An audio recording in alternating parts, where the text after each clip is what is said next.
Have you heard the news? The UK and the US are joining forces, not just through politics or trade, but through digital finance. For the first time, two of the world's most powerful financial systems are aligning to shape the future of digital assets, interoperability, and cross-border innovation. On September 22, 2025, the UK Treasury and the US Treasury officially announced the creation of the Transatlantic Taskforce for Markets of the Future, a joint initiative to strengthen collaboration on capital markets, digital assets, and other emerging financial technologies. This isn't just another regulatory headline. It's the beginning of a global standard for how digital assets and blockchain systems will connect, operate, and move across borders. The goal is clear: to remove barriers between the two financial giants, harmonize digital asset regulation, and establish a foundation for institutional-grade blockchain adoption. And when you look closer at who's involved, it becomes even more interesting. The Atlantic Council, an organization with deep influence over transnational financial policy, has long supported research into interoperability standards, specifically the Secure Asset Transfer Protocol, or SATP. This protocol allows seamless transfers of digital assets between distributed ledgers using trusted gateways, essentially the digital equivalent of how the internet's routers move data between networks. The idea is simple but revolutionary: a borderless, ledger-agnostic financial system.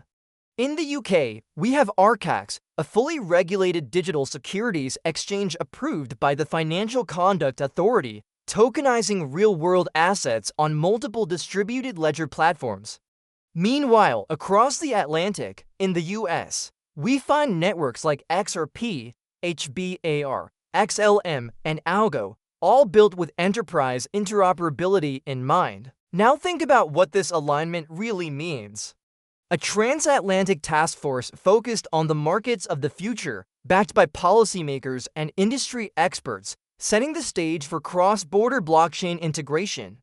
And the DLTs being discussed, they're the very ones already being used in regulated tokenization environments and institutional pilots.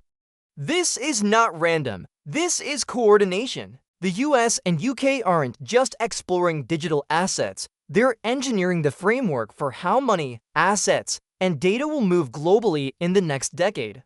And when that happens, the projects that are already compliant, scalable, and interoperable will lead the charge. $XRP, with its battle-tested cross-border settlement rails, has already proven what institutional-grade liquidity looks like.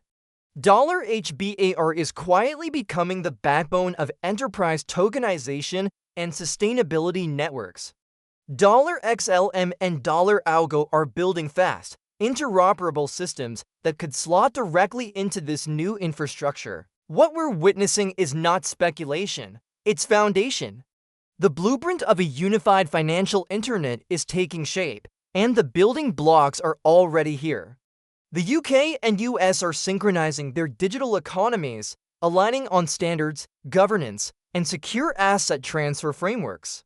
And when global interoperability becomes reality, the assets positioned at the core, the ones that can bridge systems and comply with regulation, will define the next era of finance. By the time the headlines hit the mainstream, the quiet accumulation phase will be over.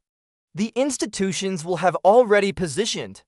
So ask yourself, when the digital financial bridge between the UK and US is finally built, will you be watching it happen, or will you already be standing on it? Because history doesn't repeat, it rhymes. And right now, the rhyme sounds a lot like interoperability, liquidity, and adoption. The world is shifting, and the smart money knows exactly where to look.